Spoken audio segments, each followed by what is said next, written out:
Most people think job interviews are lost because they do not have enough experience. But that is usually not true. Exactly. In many cases, people lose the job because of simple mistakes they don't even notice. Like saying the wrong thing? Yes, or arriving late, sounding nervous, interrupting the interviewer, talking too much, or even forgetting to ask questions at the end. And the worst part is that many people walk out of the interview thinking it went well. Then they never get a call back. That is such a painful feeling because you keep replaying the interview in your head thinking, wait, did I say something wrong? And sometimes the answer is yes. One small mistake can completely change the way an interviewer sees you. So in today's episode, we're talking about how to avoid the biggest job interview mistakes. We're going to show you what interviewers secretly pay attention to, why certain mistakes instantly ruin your chances, and how to make a stronger impression from the moment you walk into the room. Because sometimes getting the job is not about being the smartest person. It's about avoiding the mistakes that make people lose trust in you. Welcome back to Talk Easy Daily. Before we start, comment below and tell us, what is the hardest part of interviews for you? Is it answering questions? Is it feeling nervous? Is it not knowing what to say? Or maybe it's that horrible moment when the interviewer asks something unexpected. That always feels scary. It does, but here's something important to remember. Most interviewers are not expecting perfection. Really? Yes, they know people get nervous. They know interviews are stressful. They know nobody gives perfect answers to every question. Then what are they really looking for? They're looking for confidence, honesty, professionalism, and someone who seems easy to work with. That's so important because I think many people believe interviews are only about skills. But interviews are often more about personality and trust. So even if two people have the same experience, the person who feels more confident and professional usually gets the job. Exactly, and that's why small mistakes matter so much. Because little mistakes can create big doubts. Right, imagine you're interviewing two people for the same job. Okay. One person is polite, calm, prepared, and asks thoughtful questions. Sounds good. The other person arrives late, talks badly about their old boss, checks their phone, and gives confusing answers. Even if that second person has more experience, they still sound risky. Exactly, and companies do not like risk. That's such a powerful point. Which means if you want to succeed in interviews, you don't just need strong answers. You also need to avoid the behaviors that quietly ruin your chances. And today, we're going to break down those behaviors one by one. Including one mistake people make before the interview even starts. And another mistake that happens in the final 2 minutes and ruins everything. So if you have an interview coming soon, stay with us, because one of these tips could completely change the result. The mistake is arriving late. That sounds obvious, but so many people still do it. And sometimes people think it is only 5 minutes, it's not a big deal. But to the interviewer, it can feel like a very big deal. Exactly. If you are late, the interviewer immediately starts asking questions in their mind. Will this person be late for work? Will they miss deadlines? Can I trust them?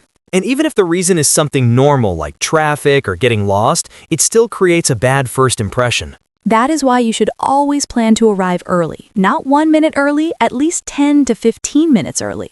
I know someone who arrived 30 minutes early and then sat in a coffee shop nearby until it was time. That's actually smart. It gives you time to calm down, check your clothes, review your notes, and breathe. Because if you rush into an interview feeling stressed and out of breath, you already start at a disadvantage. Exactly. And here's another mistake people make before the interview even begins. Let me guess, dressing badly? Yes, and this does not mean you need to wear the most expensive suit in the world. Thank goodness. It means you should look clean, neat, and appropriate for the job. If you show up with wrinkled clothes, dirty shoes, or messy hair, people notice. I think some people hear "be yourself" and think that means they can dress however they want. But interviews are not the same as hanging out with friends. You want to show respect for the company and for the opportunity. So if you're not sure what to wear, it's usually better to dress a little more professionally than too casually. Exactly. And here's a quick tip for everyone watching. The night before your interview, prepare everything. Your clothes, your shoes, your documents, everything. Yes, because if you wait until the morning, you increase the chance of stress, mistakes, and panic. And panic is not a good interview outfit. Definitely not. You know another mistake people make? They do not research the company. That's one of the biggest mistakes of all. Because if the interviewer asks, "What do you know about our company?" and you say, "Honestly, not much," the interview is already in danger. Exactly. It tells the company that you're not serious. It makes it seem like you applied to 20 jobs and don't even remember which one this is. Which, to be fair, some people actually do. They do, but you should never make the interviewer feel like they're just another random company to you. So, before the interview, you should learn basic things like what the company does, what products or services they offer, what their values are, and maybe even some recent news about them. Yes, because then you can say things like, I saw that your company recently expanded into new markets, or I read about your new product launch. And suddenly, you sound interested, prepared, and professional. Exactly. You immediately become more memorable. Here's another mistake that surprises me: talking too much. Yes, a lot of people think the best interview strategy is to speak as much as possible. Like they need to fill every second with words. But if your answer to one question becomes a 5-minute story with no clear point, the interviewer can get bored or confused. And then they stop listening. Exactly. Strong answers are clear, focused, and easy to understand. So, if someone asks, "Tell me about yourself," you don't need to start with your entire life story. No, you should give a short, professional summary: who you are, what experience you have, and why you're interested in the role. I think people are often afraid of silence. They are, but silence isn't always bad. Sometimes after you answer a question, it's okay to stop talking.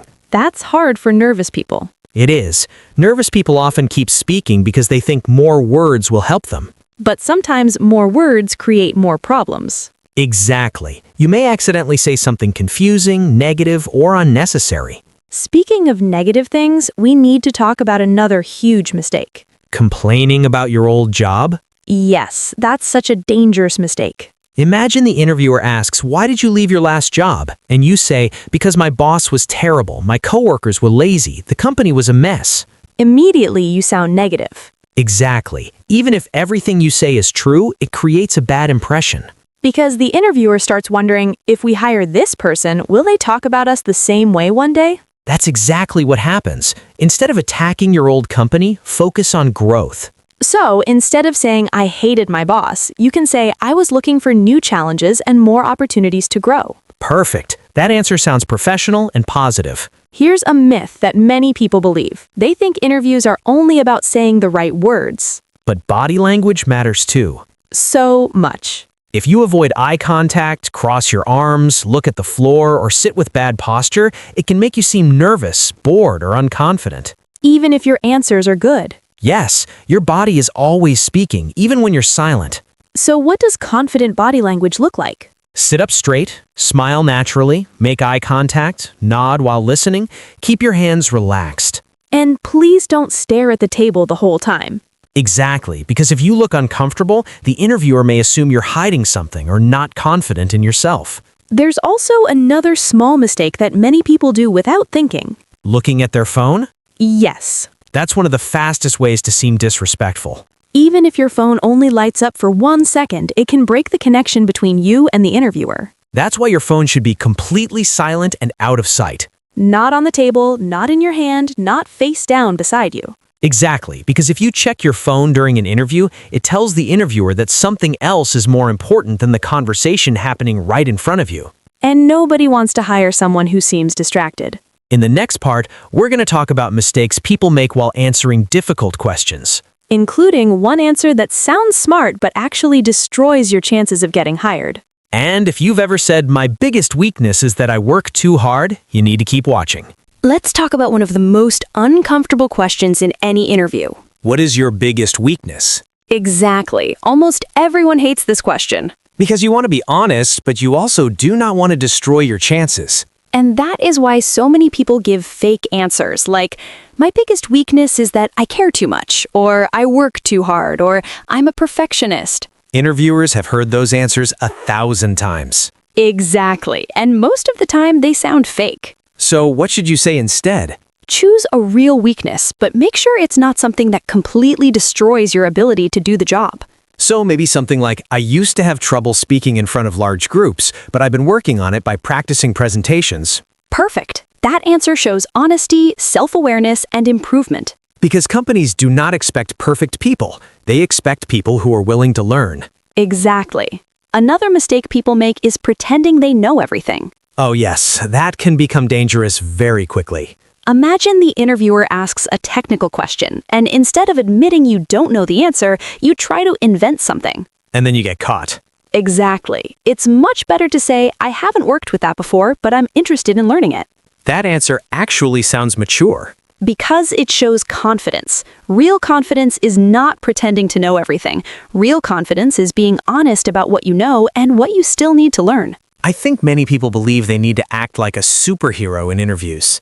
But interviewers are not looking for superheroes. They're looking for reliable people. That's such an important difference. Here's another mistake that hurts many candidates: not giving examples. You mean when someone says, "I'm a hard worker," but gives no proof?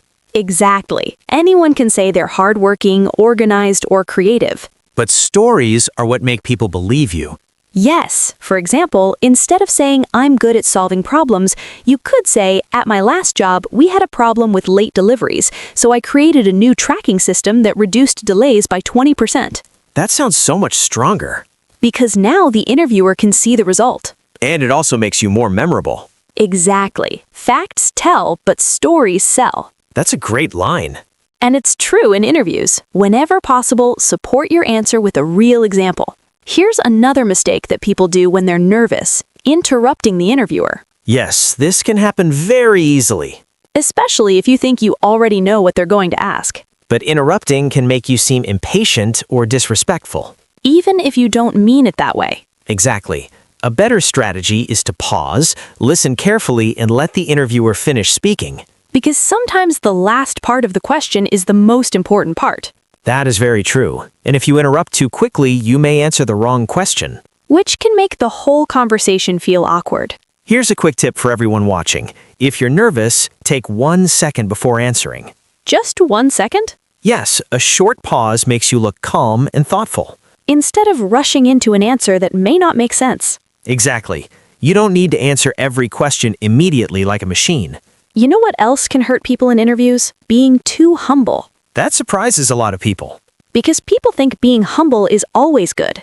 Humility is good, but interviews are one of the few moments in life where you need to talk positively about yourself. If you always say things like, "I'm not that good," or "I just got lucky," or "I don't really have any special skills," you make it harder for the interviewer to believe in you. Exactly. This is not the time to hide your strengths. You don't need to sound arrogant, but you do need to sound confident. And there's a big difference between confidence and arrogance. Confidence says, "I worked hard and I'm proud of my skills." Arrogance says, "I'm better than everyone else." And nobody likes that second person. Exactly. Another mistake people make is giving different answers to similar questions. Oh, that's interesting. Imagine early in the interview you say, "I love working in teams," but later when they ask about your ideal work environment, you say, "I prefer to work completely alone." Suddenly, your answers don't match. And when your answers don't match, the interviewer may start to doubt you. That's why it's important to know your own story before the interview begins. Exactly. Think about your strengths, your experience, your goals, and the message you want to give. Because if you don't understand yourself clearly, your answers can become confusing. Here's a mini story. A candidate once spent 10 minutes talking about how detail-oriented he was. Sounds good so far. Then later, when the interviewer asked about a mistake he made at work, he said, "I forgot to send an important email to a client because I wasn't paying attention." Oh no. Exactly. Suddenly, his earlier answer felt less believable. So consistency matters. A lot. And there's one more mistake that people make because they think it makes them sound smart. Using complicated words? Yes. Some people believe that if they use difficult vocabulary, business language, and long sentences, they will sound more intelligent. But sometimes they just sound confusing. Exactly. The best communicators aren't the people who use the biggest words. They're the people who explain things clearly. So simple English can actually make you sound more professional. Absolutely. Clear communication is powerful. In the next part, we are going to talk about mistakes people make at the end of the interview. Including one mistake that happens after the interview is finished. And most people don't even realize they're doing it. One of the biggest mistakes people make at the end of an interview is thinking the hard part is over. But sometimes the end of the interview is just as important as the beginning. Exactly, because the last few minutes are often what the interviewer remembers most. So if you finish strongly, you leave a strong impression. Yes, but many people make the mistake of acting too relaxed when the interview is ending. Like suddenly changing their attitude? Exactly. They sit differently, stop smiling, check their phone, or seem less interested. Almost like they think, okay, it is over now. But the interviewer is still watching. They are still paying attention to how you act. So you need to stay professional until the very last second. Exactly. Another mistake is not asking questions. That is such a common one. At the end of most interviews, the interviewer says, "Do you have any questions for us?" And so many people say, "No, I think I'm good." Which is a huge missed opportunity. Because asking good questions makes you look interested and serious. Exactly. It shows that you were thinking carefully about the role and the company. So what are some good questions people can ask? You can ask things like, what does success look like in this role? Or, what are the biggest challenges for someone in this position? Or, what do you enjoy most about working here? Those questions sound thoughtful and professional. Because they are, and they also help you decide if the company is right for you. That is true. Interviews are not only about the company choosing you. You are also choosing the company. Exactly. Here's a quick tip. Avoid asking about salary, vacation days, or promotions too early. Because if those are your first questions, it can make it seem like you only care about the benefits. Right.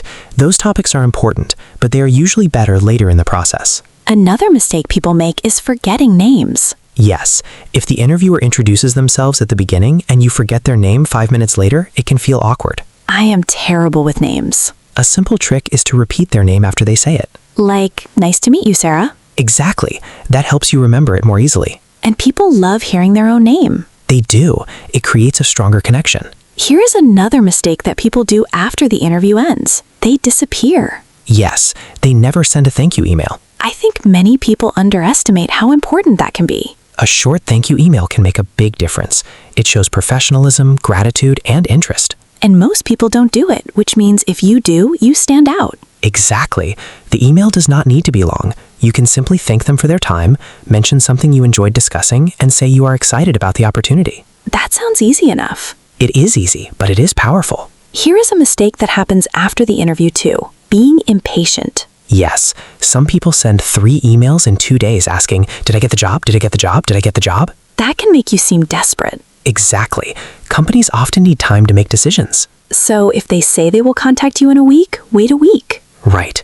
Then you can politely follow up if needed. There's also another mistake that hurts many candidates. Not preparing for online interviews. That is becoming more and more important now. Because people think online interviews are easier. But online interviews create different problems. Bad internet, poor lighting, loud background noise, messy rooms. I once heard about someone doing an interview while lying in bed. That is definitely not a good idea. Unless the job is sleeping professionally. Exactly. For online interviews, you should test your camera, microphone, internet, and background before the interview starts. And make sure the room is quiet. Yes, because technical problems can distract from your answers. Another mistake is memorizing answers too perfectly. That is such a good point. Because some people practice so much that they sound robotic. Exactly.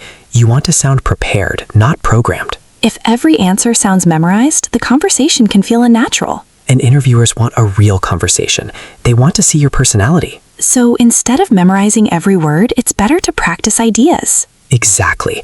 Know the main points you want to mention, but allow yourself to speak naturally. Here is a myth that many people believe. They think if they are nervous, they will automatically fail. But nervousness is normal. Even confident people get nervous before interviews. Absolutely. The goal is not to remove all nervousness. The goal is to manage it. So if your hands shake a little or your voice feels nervous at first, that does not mean the interview is ruined. Not at all. Most interviewers understand that people get nervous. The important thing is to stay calm and keep going. Exactly. Confidence is not about feeling perfect. Confidence is about continuing even when you feel nervous. And there is one final mistake that may be the most dangerous of all. Giving up after one bad interview. That is such an important one. Because many people have one bad experience and decide they are terrible at interviews. But interviewing is a skill. Exactly. And like every skill, you improve with practice. So if one interview goes badly, it does not mean you are a failure. It means you are learning. Every interview teaches you something. Maybe you learn that you need better examples. Maybe you learn that you need to speak more clearly. Maybe you learn that you need more confidence. But if you keep trying, you keep improving. And remember this, one bad interview does not define your future. One mistake does not define your future either. The people who succeed are usually not the people who never fail. They are the people who keep going after failure. And if you are watching this right now before an interview, take a deep breath. You do not need to be perfect. You just need to be prepared, confident, and willing to learn. And if this conversation helped you, make sure you like the video, subscribe to Talk Easy Daily, and share it with someone who has an interview coming soon. because one small piece of advice can change someone's entire future. And tell us in the comments, what is the biggest interview mistake you have ever made? We would love to hear your story. And we'll see you in the next episode of Talk Easy Daily.